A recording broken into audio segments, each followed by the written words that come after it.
overthink. But deep down inside, okay, that's where intuition, that's where spirit, that's where energy, that's where who we are being comes in.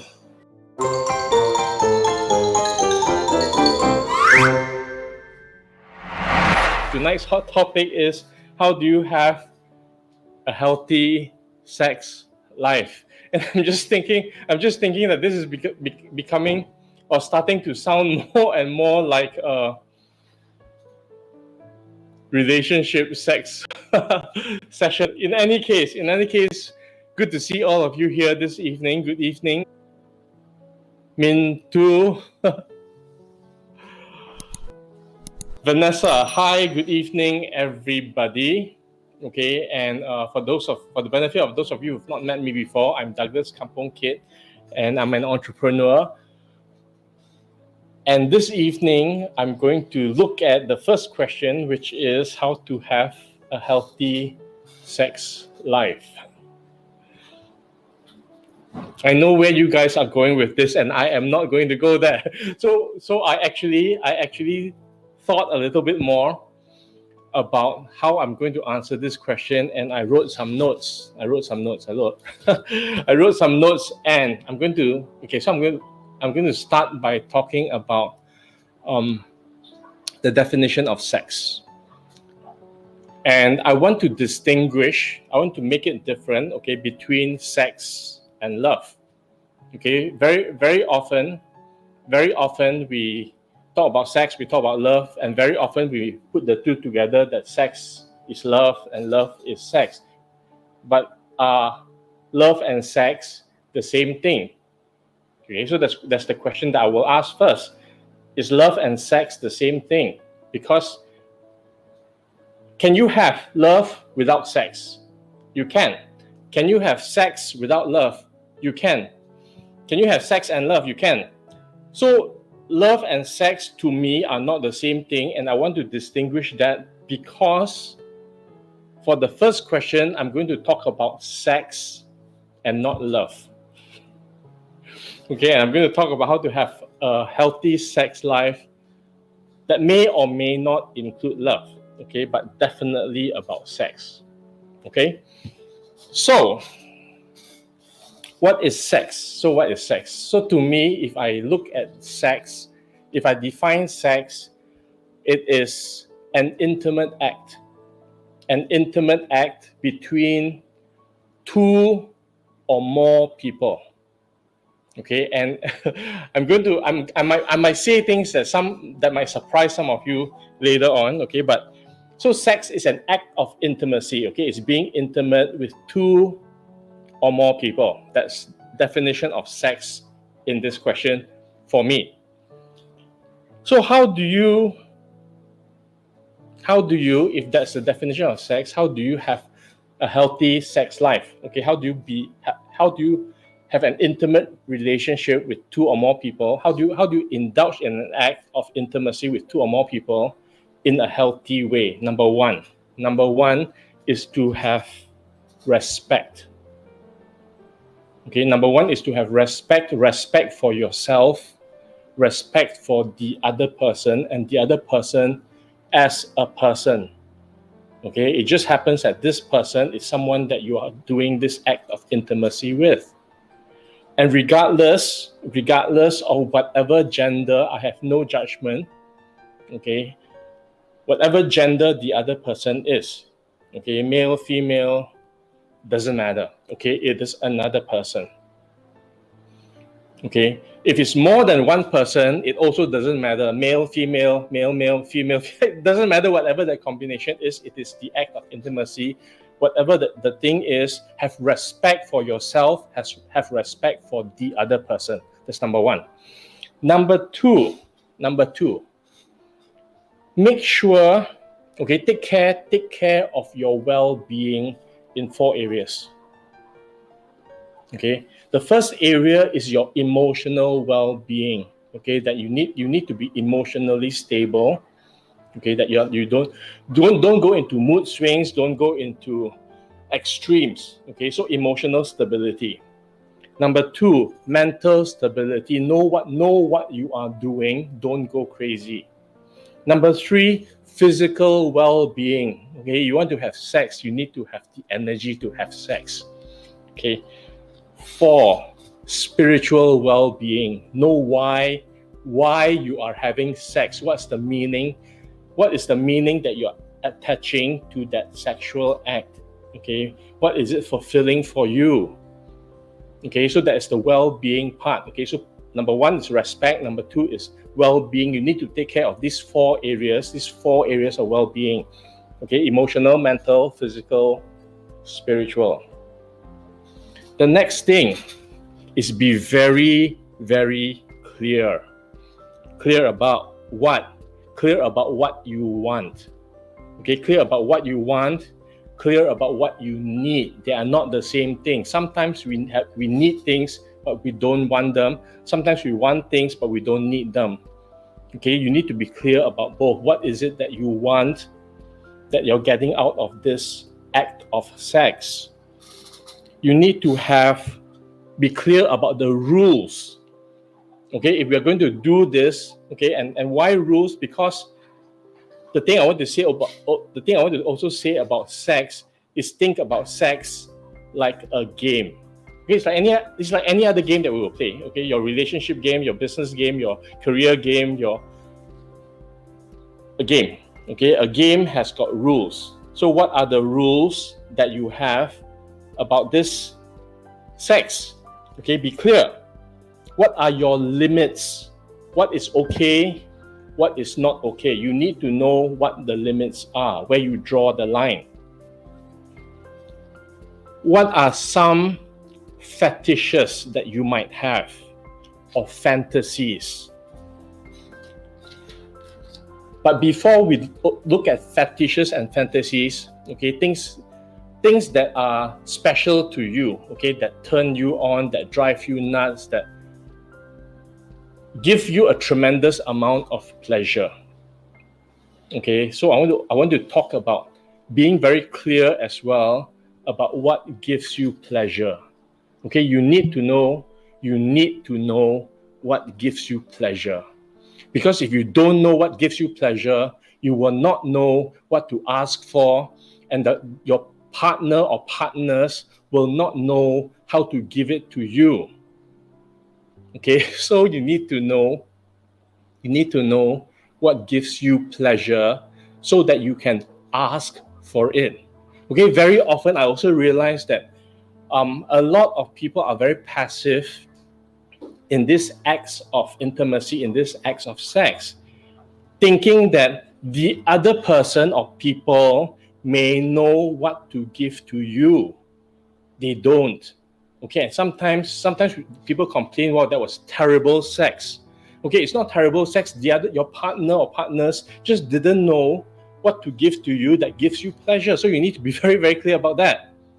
Okay, so that is being very, very clear. Okay, your limits, your rules, your wants, your needs, your fetishes and fantasies. And the thing I want to say about fetishes and fantasies also is this. Okay, for each of us, we may have different fetishes or fantasies. Okay, and I don't have a judgment about it. Okay, don't have a judgment about it yourself. There's no right or wrong. There's no good or bad. Hey, this is one life. Okay, if you're not going to get what you want in this lifetime, then when are you going to get it? Okay, so be very, very clear. That's number 3. Number 4, I want to talk about this thing called mastery. Okay, and mastery is about being damn good at sex. Okay, none of us were born to be damn good at sex. So how do you be good at sex? How do you be good at sex? You need to educate yourself. Okay, you need to get knowledge. You need to learn skills. You might need to get some tools, toys and all that. And there are different sorts of toys, okay? Whatever works for you. And then, so you got knowledge, you got skills, you got tools, you have to practice. Okay, you need to learn to apply the knowledge. You need to practice the skills. And if you need to, okay, add in the tools, your toys. You might not be good. You might not get good at the start. Okay, so mastery is a function of practice and how we correct and correct and correct and correct. So have fun. Have fun practicing. Experiment. Dare to experiment. Dare to experiment to discover what it is that gives you pleasure. Dare to experiment. Okay, dare to experiment on what gives the other person pleasure. Sometimes, for some of us, the act of sex is about giving the other person pleasure, and that gives us pleasure. Sometimes we need the other person to give us pleasure, okay, to experience pleasure. Whatever works for you, you need to know. Okay, so that's the mastery. You want to be good, you need to practice, you need to learn, you need to educate, you need to get knowledge, tools, skills. Okay, that's mastery. Number 5, your beliefs. Okay, I think last week I talked about we have a set of beliefs. Okay, we have a set of beliefs that then create a certain attitude or mindset that we have. Then that attitude or mindset generates the action or behavior that we have that then creates the result.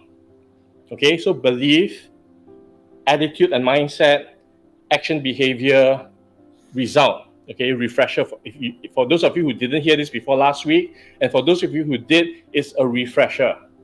So we go to belief. What are your beliefs around sex? And I think that in the Asian culture or in some cultures, there are certain beliefs about what sex is, that it is sacred, okay, or it is taboo, or it is you should only have it when you are married, or I don't know. There are different beliefs. Okay, that people have different beliefs around sex. Okay, and I don't have any of these beliefs that's being right or wrong. It is just a belief. But whatever that belief is, so let's say somebody believes that, wow, sex is wonderful. Okay, sex is wonderful, and if sex is wonderful, then what's the mindset or attitude? Wow, go for it. Okay, discover whatever pleasure you can get and just do it. And then what is the action? Okay, the action will be wild, experimental, and then there's a result.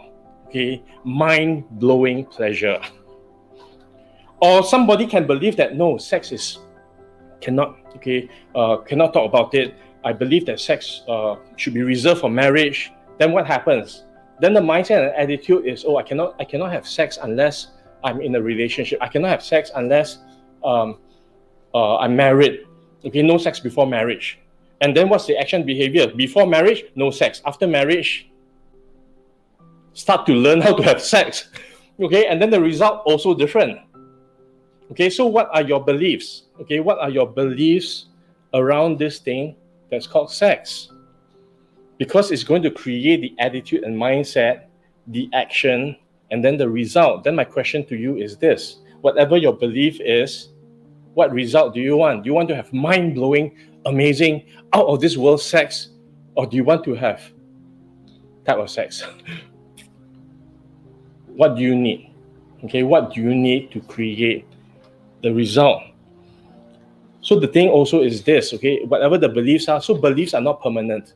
Okay, beliefs are just beliefs that we have based on programming, based on environment, based on whatever we are exposed to. Can our beliefs change? We can. Okay, but in order for the beliefs to change, okay, we need to see what the result is that we want. Then we look at the beliefs that we have, okay, and then be open, take away all judgment about sex, good, bad, right, wrong, whatever. Okay, take a look at what your beliefs are. Be willing to explore, be open and receptive, be willing to experiment. Okay, take a look. What are your beliefs around this thing called sex? And the last, number 6, is this: access to sex. Okay, just because we want to have sex doesn't mean that we can have sex, right? Because it depends on whether there's someone to have sex with, right? And if you have a belief that you can only have sex with somebody that you're going to get married to, then you're going to have very, very, very, very limited choices of people to have sex with. Okay, I'm not saying that that's wrong. I'm saying that that's a result. Okay, but whatever it is, we are very physical creatures, and sex is a very intrinsic, the act of sex, the act of intimacy is something that's very, very intrinsic to all of us. It's something that is part of us, and we cannot pretend that it is not there. So what is your access to sex? Is it going to be the same partner, or is it going to be different partners? I don't have right or wrong. Is it going to be one partner? Is it going to be multiple partners? Is it going to be two people? Is it going to be a party? Okay, so what is your access to sex? Okay, and I want to normalize this, because a lot of us we don't talk about sex. Okay, we are not educated around sex, and we grow up having certain ideas about what sex is or isn't. Okay, and right now my invitation is, okay, to consider what is your access to sex. Okay, one person, two persons, many people, same person, different person, once a week, change next week. I don't know. I don't have a judgment. Okay, what works? What does it work for you? But what works for you?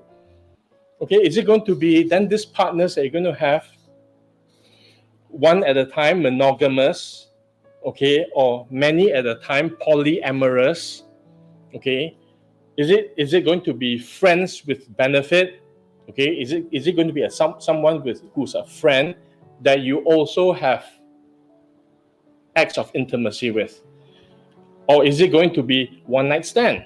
Okay, you go to a bar, you go to a library, and then you do your pickup thing. Okay, you see someone you like, okay, you connect, and then each of us have a different way of doing this. What is your way of doing this?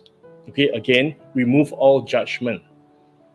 Okay, there's always, as far as I'm concerned, there's always willing party. Okay, you're not forcing anyone, nobody is forcing you. Okay, both parties agree, create a set of rules, okay, and then indulge in that. It's just like going out to play basketball. Okay, it's not.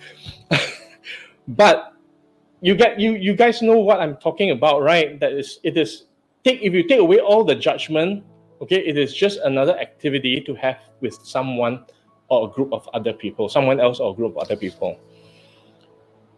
But whatever the case may be, whoever it is that you choose to play with and have sex with all the things that I talked about before this, okay, your well-being, your respect, your being clear, your mastery, very important. Okay, your beliefs around sex, all this in consideration, be safe. Okay, practice safety, practice being safe, number one. Number two, be willing to have conversations with other people also around sex and normalize things for yourself. Number three, and this is something that to me is very important, do no harm. Okay, in the process of that act of intimacy, don't harm the people that you're having sex with, and protect yourself from harm. Okay, but all these things considered, have fun. Okay, that's my answer to your question, to the question, how to have a healthy sex life. Okay, and that's, to me, having that healthy sex life. I hope that answers for you guys as well. How do I apply the law of attraction to my life? Must I have vision first? Yes. Be clear.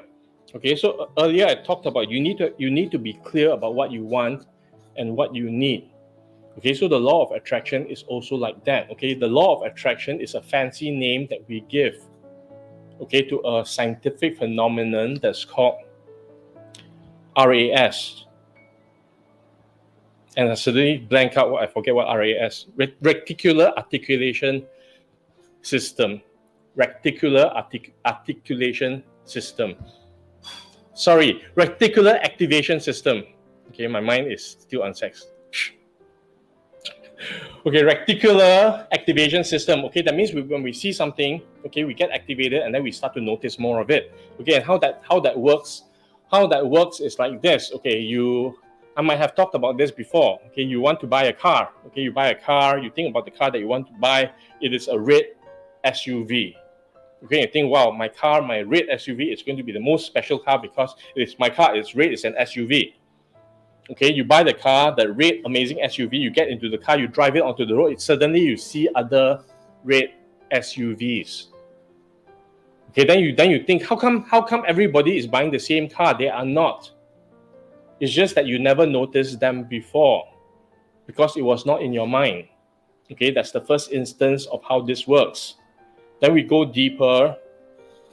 I think in one of the sessions I talked about this, the theory of two creations. Okay, for anything to be created in the world that we have, it goes through two creations. The first creation is in our minds, and then the second creation is then what we create. Okay, there is nothing that we can create in this world physically if we don't imagine it first in our minds. We cannot. Because if we don't imagine, if we don't see it in our minds, how do you know what it looks like? How do you know what you're going to create? You can't. Okay, so the first creation must occur in your mind. And when that idea gets planted, guess what will happen? You will start to see information, you will start to see things in your environment, okay, that maps, okay, what you are seeing in your mind, that matches what you're seeing in your mind. Did they suddenly appear? No, they've always been there. Okay, but because you started to see it in your mind's eye, your physical eye also started to notice these things in your environment. And then people call this the law of attraction. Because you start thinking about it, then you're attracting all these things. Okay, another example I have also given is this: when the student is ready, the master or the teacher will appear. The fact or the truth is the master or the teacher have always been there. But until we ask the question, we don't know what to look for, we don't know who to look for, we don't know the answer that we are seeking. But once we ask that question, okay, the answers will start to show themselves. The teacher, we will start to notice. So is it important to have a vision first? Yes, be very, very clear. The clearer you are, the clearer it is the things that you will create. Okay, you're not actually attracting them. Okay, you're starting to see them. Okay, and you're starting to see what they are. So the clearer you are, okay, the more you will see. Because if you are not clear, if you imagine a house without any windows, what will you notice? You will notice houses, you will not notice the windows. If you imagine the house with a certain type of window, then what do you think you will start to see around you? The houses with that window. So the more detail you have in your vision, okay, the more detail you will get in what it seems that you are attracting in your life. Okay, sometimes we have difficulty imagining things because we try to imagine and then blank. It's okay, and that's when okay, we use tools. Okay, remember there's this thing that's called tools. Okay, and sometimes we need tools. What are tools? What are tools that will help you create that vision in your mind? One of the things is this: a vision board. Okay, you look around magazines, pictures, and all that. You create your vision board. You will have an idea. Okay, from that idea, what else will develop? You put that in. Okay, your combinations of different things. The clearer you are, the clearer it is So this is what we say the universe will give to you. Okay, if you don't know what you want, the universe doesn't know what to give to you. Okay, that's in law of attraction terms.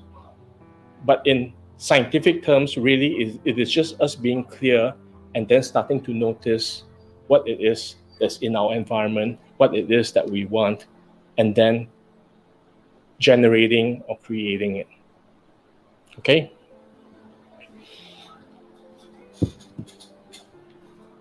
All right. So how do I why do you want to be a wolf, be a human?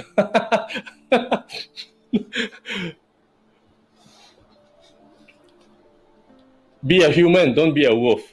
Okay? And the key word is be.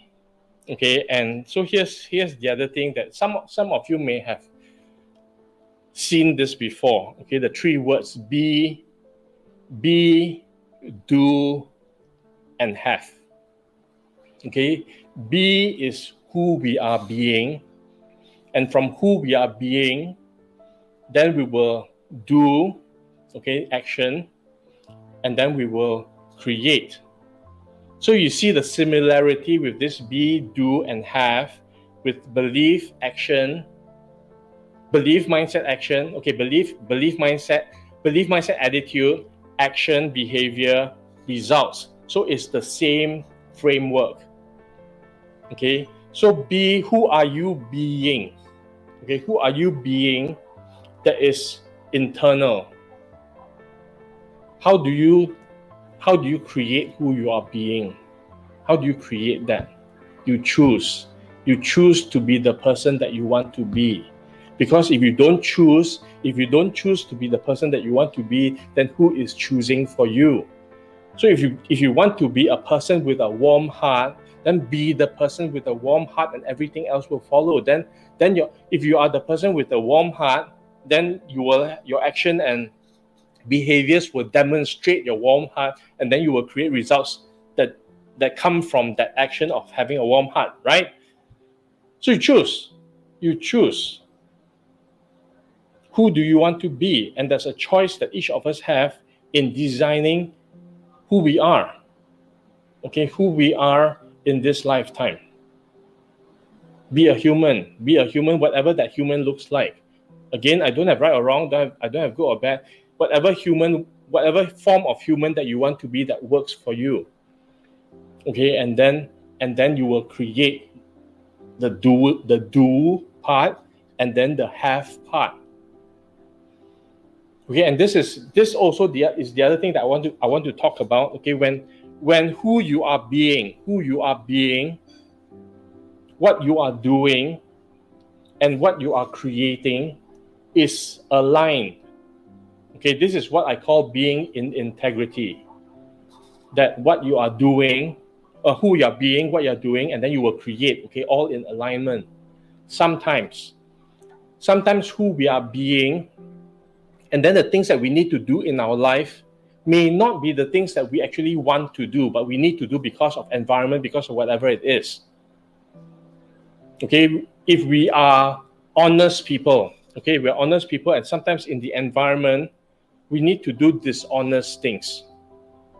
We don't choose to, but because of whatever it is, survival or otherwise.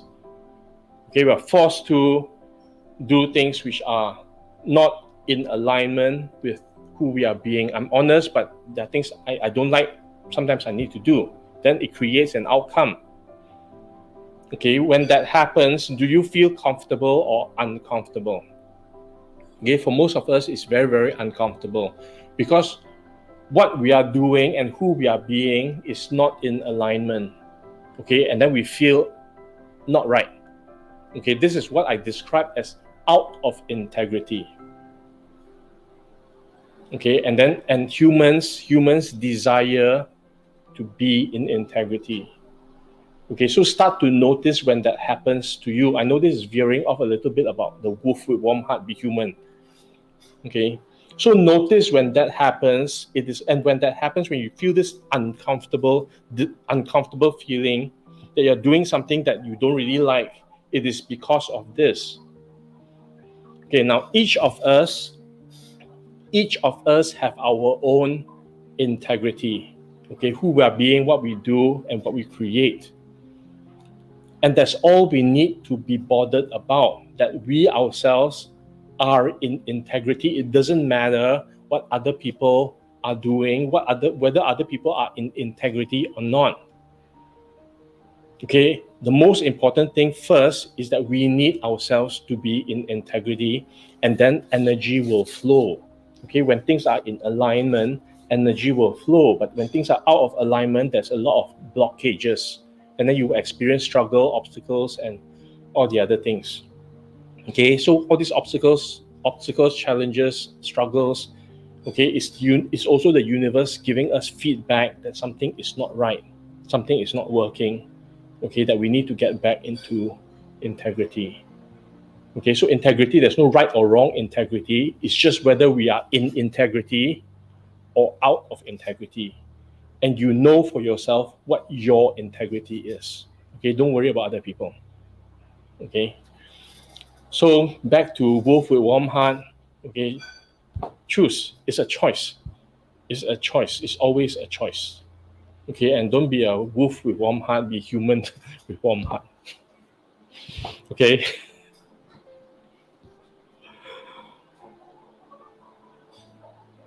Yeah, I know wolf is not a literal animal, but I'm just joking about that. How can I identify my ego talking, not me? So what is ego? What is ego? What is ego to you? Okay, so by definition, we talk about ego being our conscious self. Okay, our conscious self, how we show up, okay, what we portray to other people, our confidence, our self-assuredness, our whoever we want to be, that we want to show to the world. But if I look at another definition of ego, okay, our ego is also there, that's designed for us to interact with the world. So it is a protective layer, okay, a protective layer that's designed to keep us safe.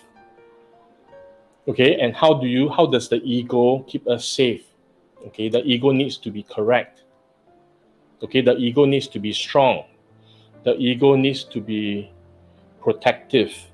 The ego needs to be all these things. Okay, all these things, the wall, the whatever it is. And sometimes that gets in the way because life is not just about being right, being strong, being protected. Okay, life is about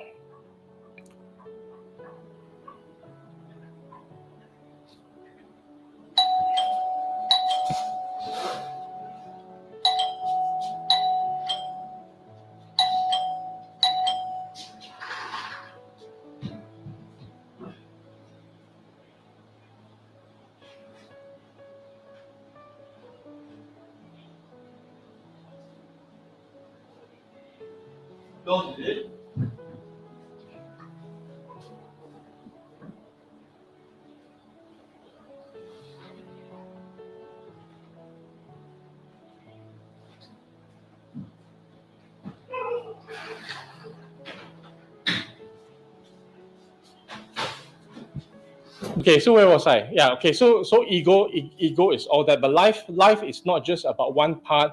Life is about a range. Okay, life is about a range of being strong and being vulnerable. Okay, being right and sometimes not. So notice when you're being protective, when you're being defensive, when you have a need to be right, when you have a need to be in control, to be in power, then it is likely that there is ego that's showing up. Not wrong.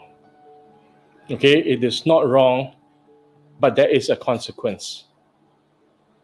Okay, and the thing I want to say about this consequence is this, that in our lives, there's only one person who gets to design, okay, how our lives are going to look like, and that's us. Okay, that's the choice we have in how we design our lives.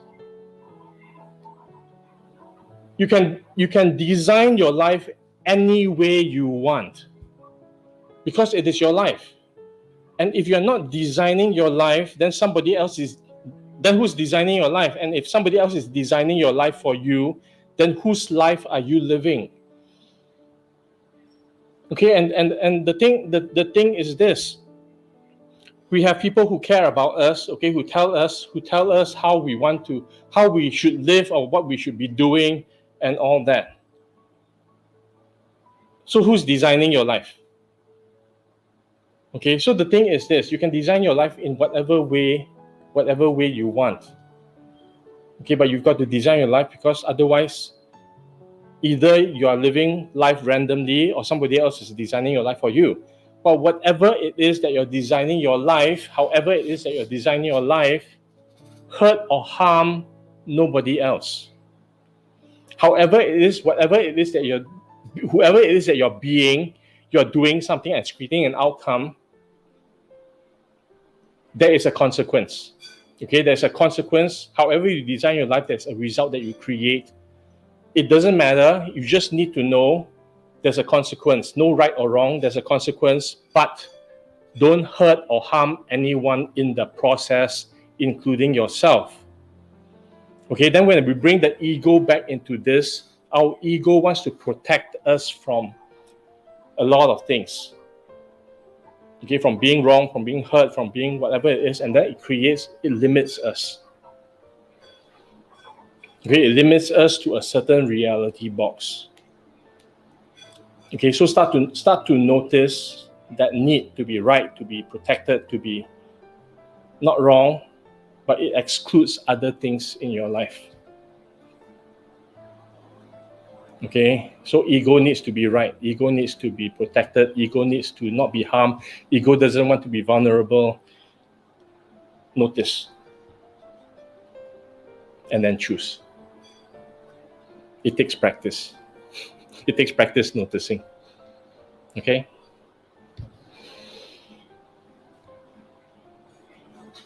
Okay, what's the next question? Morpheus in Matrix 1. Wow, you guys watch Matrix. Don't know you are, think you are. Okay, I think it's the other way around. Don't think you are, know you are. Don't think you are, know you are. What does that mean? Don't think you are, know you are. What is thinking? Okay, thinking is imagining. What's knowing? Knowing is when you know something, do you have to think about it? When you know how to do something, do you have to think about how to do it? Okay, some of you drive, okay, you know how to drive, and when you get into the car, do you think about driving? You don't. Okay, you just get into the car. It becomes subconscious behavior. You just drive. Okay, do we need to think about breathing? Do we need to think about the things that have become automatic to us? Do we have to think about it? We don't. Okay, the things that become habitual to us, do we have to think about it? We don't. Okay, because it has been ingrained into us. But once we start to think, sometimes we overthink, we start to analyze what's possible, what's not, and everything.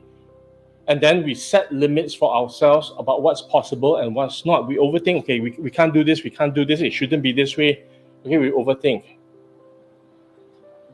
But deep down inside, okay, that's where intuition, that's where spirit, that's where energy, that's where who we are being comes in. Okay, when we know it is part of who we are, we don't have to think anymore. And I believe that's what Morpheus is referring to when he's telling Neo. I think it was a part when he was going to jump over, do a big jump over, and Neo was overthinking. Neo was just thinking and thinking and thinking. No, don't think. Just do it. And do it from knowing. Okay? All right.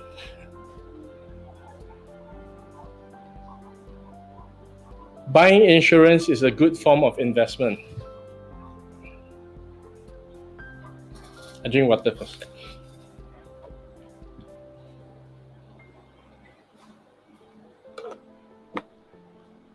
It depends. What are you investing in? If you're investing in protection, then yes. Okay, if you're investing in protection, then yes, because health insurance, medical insurance, accident, hospitalization, life insurance, if anything unexpected happens, you are protected financially. Okay, it pays out a lump sum of money in those situations when you will need that money. Okay, for the medical expenses, for the calamities, for the accidents, for hospital bills, for sickness, disease, even for death. Okay, but that protection is for other people. Okay, if you die, somebody else. So what insurance will cover is it takes care of, it generates some money so that your family is protected, or your loved ones, whoever it is that the insurance is for. When is it not a good investment? It is not the best investment instrument if you have knowledge, skills, and tools that for the same amount of money generates more money for you. Okay, so generally, I personally,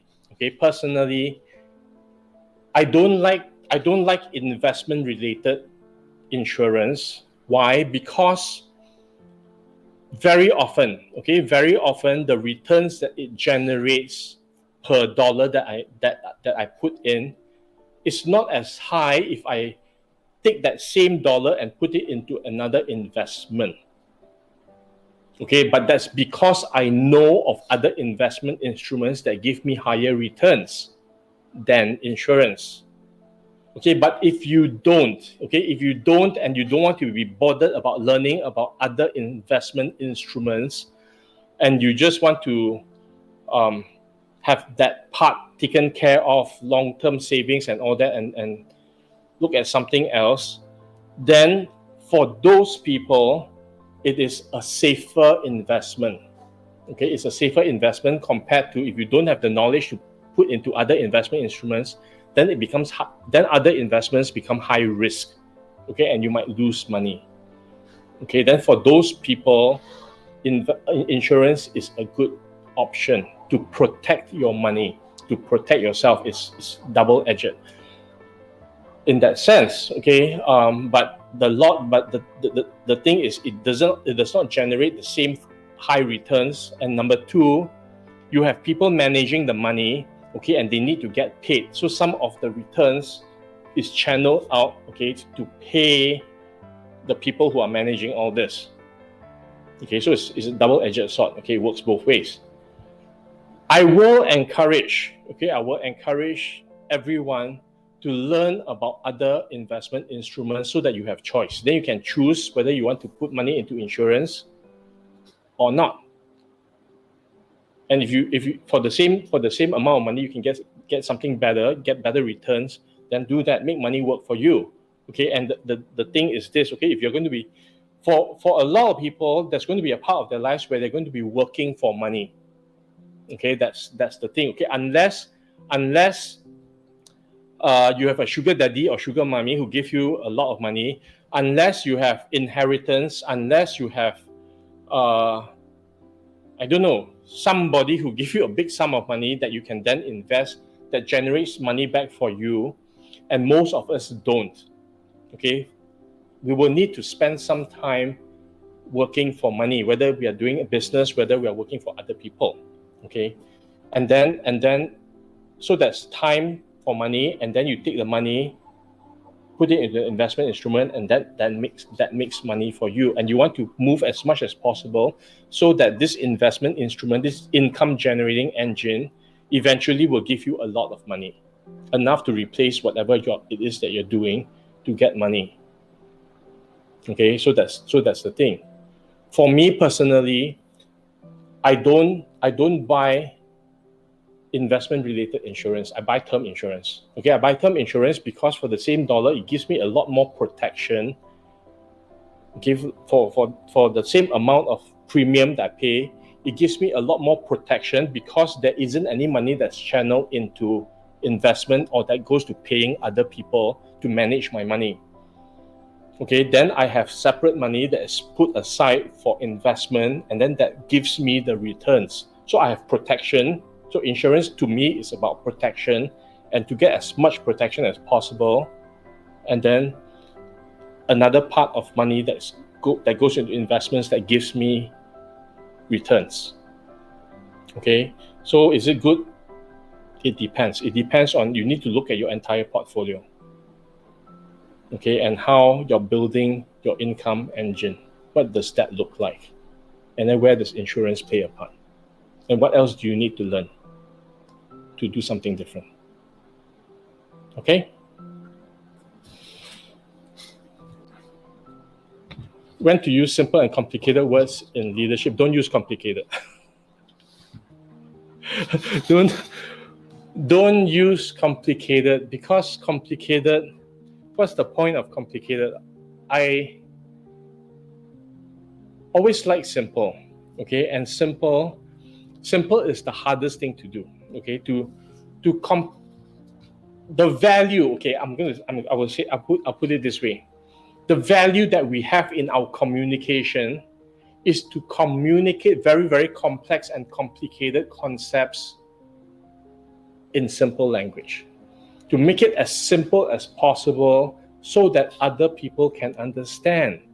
Because if you're complicated, okay, you use complex words, you use difficult words, you use things that people don't understand, then you communicate, and then they don't understand, then what happens? Okay, the communication has failed. And if you are a leader, okay, your job is to inspire, to influence, to support, to nurture, to create. And okay, that's my idea of leadership. Okay, that's my idea of leadership, to create environments, to nurture, and to help people, to help other people win. And if I want to do that, to help other people win, then I must be able to communicate in a way that as many people as possible can understand. Okay, and when I talk about leader, I'm not talking about an organizational leader. Okay, I'm talking about anyone who influences, anyone who is able to inspire a bigger group of people. Okay, and that's my idea of leadership. There is a saying that we have, I take from Money and You. I take from Money and You, that's also part of my instructor training program. Okay, so one of the things that I do, okay, one of the things that I did after Money and You was I went on to, because I was so inspired by Money and You, I went on to the instructor training program. So I'm in training to be a Money and You instructor as well. And part of the instructor training program, we learn tools, skills, and all those things, knowledge. And one of the things that was part of the training is this: true communication is the response that we get. How do we know? Okay, how do we know that we've effectively communicated the message that we want to communicate? By the response that we get from the people that we're communicating with. When you say something, they will have a response about whether they get it or not. So we're constantly asking for feedback. Okay, except that unfortunately in this environment, I can't see your feedback. But we're constantly looking for feedback from people. And if I'm communicating a certain message to you, and if you understand my message, then you're going to give me a certain feedback, and I'm going to see that, hey, you understood what I am saying. So that communication has worked. But sometimes, and some of you may have experienced before, you communicate, and then the recipient doesn't get it, okay, doesn't seem to understand what you are attempting to communicate. Then what do? Okay, some people, we notice some trainers, they say it again, and then again, and then again. Sometimes they say it louder, and sometimes they do it in a way that makes it seem like, how come you don't get it? You are not clever. Okay, I'm not going to use any other words. Okay, but the problem is not the audience. The problem is the trainer. The problem is the leader. Okay, it is, if I'm communicating with you, and here's something that for you guys to take away when you're communicating with someone else, it is your job. It is my job to make sure that my communication gets across. If I see that the person does not understand, then I need to change the way I communicate. I need to change the words I use. I need to tell different stories. I need to make corrections. And when do I know it works? When the recipient, when the audience, when I see that they start to understand what I am saying. So it's my job. Okay, it's my job to communicate clearly. It is not the audience's job to understand. Okay, so if you want to do that, as a leader, if I want to do that, would I use complicated or simple? I will use simple as possible. Makes sense? Okay, so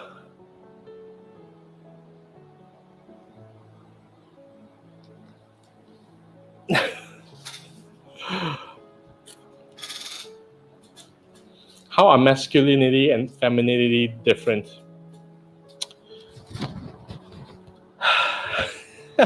You guys are asking me complex questions. They are different. Yin and yang, light and darkness, hard and soft. It is two sides of the same coin.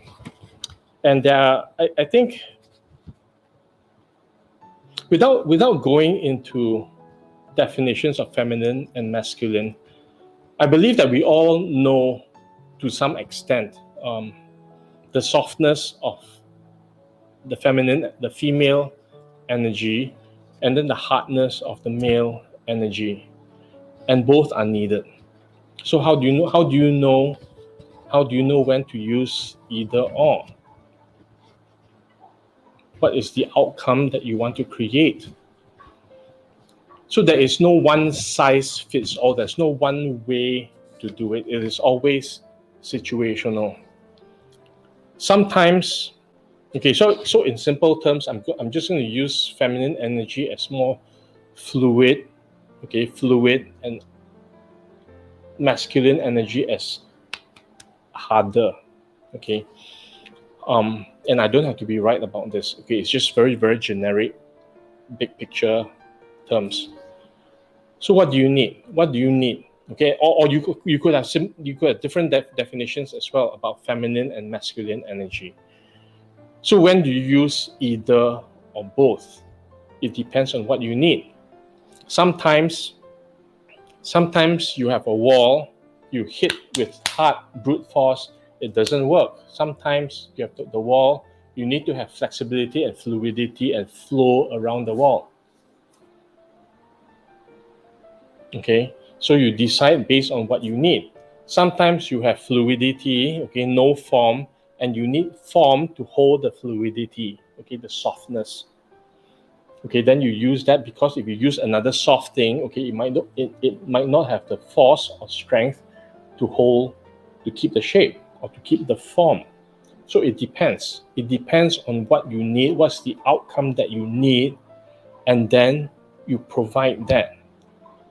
I believe that we all have to some degree both masculine and feminine energy, okay, within all of us.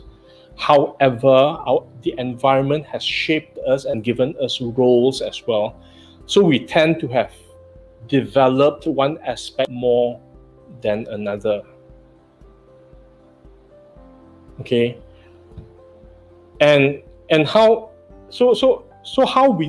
we develop, how we are shaped, or how we are,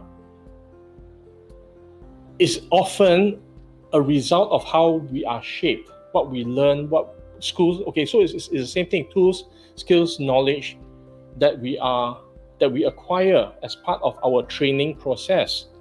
Okay, as children, boys are given certain types of toys to play with. Girls are given different types. So I think there was a study done, and girls were given different toys to play with, dolls and all that, and boys were given soldiers and guns. And okay, so guess what happens? Okay, there's a certain with that, there's a certain result that's created. Okay, but the thing is, when I think in the study, when they switch the toys and all that, then the children also developed differently. Okay, so we all have that both. Then it is how we nurture and bring and train that part of who we are to then create the outcome that we want. Okay, so I don't have one way to use whichever energy. Okay, it is two sides. Okay, two sides. I don't have a coin. Okay, it's two sides of the same coin. Sometimes you need this side, sometimes you need this side, sometimes you need both. Okay, what do you want to create? Start from there. Okay.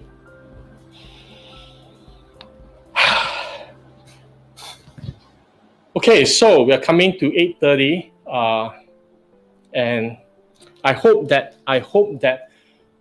you had fun this evening. Okay, especially during the sex talk. Okay, I did. I hope that you got value. I answered the question about healthy sex life and of course all the other questions after that. And I hope that all of you got value this evening. And again, as we come to the end of this evening, I want to thank all of you from the bottom of my heart. I'm very, very grateful that you are here, that you've invested your time. I'm very, very grateful also that you're asking all these questions, because I am also learning. I'm also getting clear. Okay, as you guys ask questions, I'm also getting clear myself, or clearer, okay, about some of these things, okay, which sometimes I take for granted. So thank you all for being here. If you got value from this evening's session, please let me know by clicking like and subscribe to be notified of our future live streams. And please share this so that, I don't know, more people have access to information. So thank you all for being here tonight. Forever grateful. See you guys next week. Kampungkid out. If you've enjoyed this video, click like, share, and subscribe, and hit that notification button. I'll see you in the next video. Talk soon. Kampungkid out.